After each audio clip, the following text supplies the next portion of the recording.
Retro படத்துலேருந்து இப்போ audio trailer launch பார்த்தீங்கன்னா வர ஏப்ரல் 18 சாயந்தரம் 5 மணிக்கு நேரு இண்டோர் ஸ்டேடியத்தில் நடக்க போகிறதா இப்போ அஃபிஷியலாக கன்ஃபார்ம் பண்ணிட்டாங்க. இது ஒரு ஆக்ஷன் மூவியே ரெடியாக இருக்குது.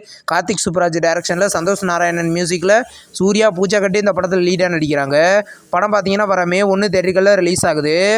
ஃபைனல் டெஸ்டினேஷன் பிளட் லைன்ஸ் படத்தோட அஃபிஷியல் நியூ போஸ்டர் இப்போ ரிலீஸ் பண்ணியிருக்காங்க. போஸ்டர் சூப்பராக இருக்குது. இது ஒரு ஹாரர் த்ரில்லர் மூவி. இந்த படத்தை பார்த்தீங்கன்னா வர May 16 மல்டி லாங்குவேஜில் தேட்டர்களில் ரிலீஸ் ஆகுது. படம் ஐமேக்ஸில் ரிலீஸ் ஆக போகுது. புல்லட் படத்துலேருந்து இப்போ டப்பிங்கை கம்ப்ளீட் பண்ணிட்டா தான் இப்போ எல்வின் அஃபிஷியலாகவே கன்ஃபார்ம் பண்ணிட்டாரு. இதுக்கு நியூ ஃபோட்டோ இப்போ வந்திருக்கு. இந்த படத்தில் பார்த்தீங்கன்னா இது ஒரு ஆக்ஷன் மூவியே ரெடியாக இருக்குது. படம் பார்த்தீங்கன்னா கூடிய சீக்கிரம் ரிலீஸ் ஆகும். இப்போது 10 Hours படத்துலேருந்து அஃபிஷியல் ஸ்னீபிக் 2 இப்போ ரிலீஸ் பண்ணியிருக்காங்க. இது ஒரு த்ரில்லர் மூவியாக ரெடியாக இருக்குது. படத்தில் சிவிராஜ் லீடர் நடிக்கிறாரு. படம் பார்த்தீங்கன்னா வர ஏப்ரல் 18 ரிலீஸ் ஆக போகுது. நெக்ஸ்ட் ரிலீஸ் ஆக இருக்கிற ஒரு தமிழ் மூவி தான் த வேரிடிக். இந்த படத்துலேருந்து நியூ போஸ்டர் இப்போ ரிலீஸ் பண்ணியிருக்காங்க. போஸ்டர் நல்லாயிருக்கு. இந்த படம் பார்த்தீங்கன்னா இது ஒரு த்ரில்லர் மூவியாக ரெடியாக இருக்குது. படம் பார்த்தீங்கன்னா இந்த 2025 மேலே ரிலீஸ் ஆக போகுது. நெக்ஸ்ட் ரிலீஸ் ஆகிருக்கிற ஒரு தெலுங்கு மூவி தான் பிஆர்பி த பிளட். இந்த படத்துலேருந்து ஷூட்டிங் இப்போ ஸ்டார்ட் பண்ணிட்டா தான் நியூ போஸ்டர் மூலமாக அஃபிஷியலாக கன்ஃபார்ம் பண்ணிட்டாங்க. இந்த படத்தில் பார்த்தீங்கன்னா கிச்சா சுதீப் லீடர் நடிக்கிறாரு. படம் கூடிய சீக்கிரம் ரிலீஸ் ஆகும். இட்லி கடை படத்துலேருந்து நியூ ஃபோட்டோ இப்போ ரிலீஸ் பண்ணியிருக்காங்க. இந்த படத்தில் பார்த்தீங்கன்னா தனுஷ் டைரக்ஷனில் ஜிபி பிரகாஷோட மியூசிக்கில் தனுஷ், நித்யா மேனன், அருண் ஜெய், சத்யராஜ் இந்த படத்தில் லீடாக நடிச்சிருக்காங்க. இது ஒரு ஃபேமிலி என்டர்டெயின்மெண்ட் மூவி. படம் வர October 1 தேட்டரிகளில் மல்டி லாங்குவேஜில் ரிலீஸ் ஆக போகுது.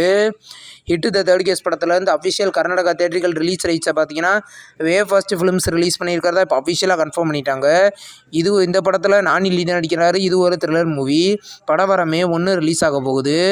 ஜாட் படம் பார்த்தீங்கன்னா ரிலீஸ் ஆன 6 நாளில் 65.45 கோடி கலெக்ஷன் பண்ணியிருக்கிறதா இப்போ அஃபிஷியலாக கன்ஃபார்ம் பண்ணிட்டாங்க. இது ஒரு நல்ல கலெக்ஷன் தான். ஹிந்தியில் மட்டும்தான் இந்த படம் ரிலீஸ் ஆகிருக்கு. தமிழ் டப்பிங் பார்த்தீங்கன்னா கூடிய சீக்கிரம் எதிர்பார்க்கலாம். தக் லைஃப் படத்துலேருந்து இப்போ அஃபிஷியல் பசங்களோட அப்டேட் இப்போ வந்திருக்கு. நியூ ப்ரோமோ இப்போ ரிலீஸ் பண்ணியிருக்காங்க. இந்த படத்தோட அஃபிஷியல் பசங்கள் பார்த்தீங்கன்னா ஏப்ரல் 18 ரிலீஸ் பண்ண போகிறதா இப்போ அஃபிஷியலாக சொல்லிட்டாங்க. இந்த படத்தில் பார்த்தீங்கன்னா மணிரத்னம் டைரக்ஷனில் கமலஹாசன், ஸ்ருதிஹாசன், சிம்பு இந்த படத்தில் லீடாக நடிக்கிறாங்க.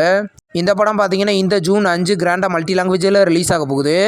டூரிஸ்ட் ஃபேமிலி அப்படின்ற ஒரு தமிழ் மூவிலேருந்து அஃபிஷியல் பசங்கள் சாங் இப்போ ரிலீஸ் பண்ணியிருக்காங்க. இந்த படத்தில் பார்த்தீங்கன்னா சிம்ரன், சசிகுமார் இந்த படத்தில் லீடாக நடிக்கிறாங்க. இந்த படம் பார்த்தீங்கன்னா வர May 1 கிராண்டாக தேட்டரிகளில் ரிலீஸ் ஆக போகுது. நெக்ஸ்ட் ரிலீஸ் ஆகிருக்கிற ஒரு ஹாலிவுட் மூவி தான் அண்ட் ஜஸ்ட் லைக் தட். இந்த மூவியை பார்த்தீங்கன்னா வர May 30 ஜியோ ஹாட்ஸ்டாரில் தமிழ், தெலுங்கு, ஹிந்தி, மலையாளம், கன்னடா, இங்கிலீஷ்னு 6 லாங்குவேஜில் ரிலீஸ் பண்ண போகிறதா இப்போ அஃபிஷியலாக சொல்லிட்டாங்க. இந்த வீடியோ உங்களுக்கு பிடிச்சிருந்தா லைக் பண்ணி சினிமா பையன் சேனலை சப்ஸ்கிரைப் பண்ணி பெல் ஐக்கானை கிளிக் பண்ணிங்கன்னா நம்மளுடைய நோட்டிஃபிகேஷனாக வரும். தேங்க்ஸ் ஃபார் வாட்சிங். நம்ம நெக்ஸ்ட் வீடியோவில் சந்திப்போம். பாய்.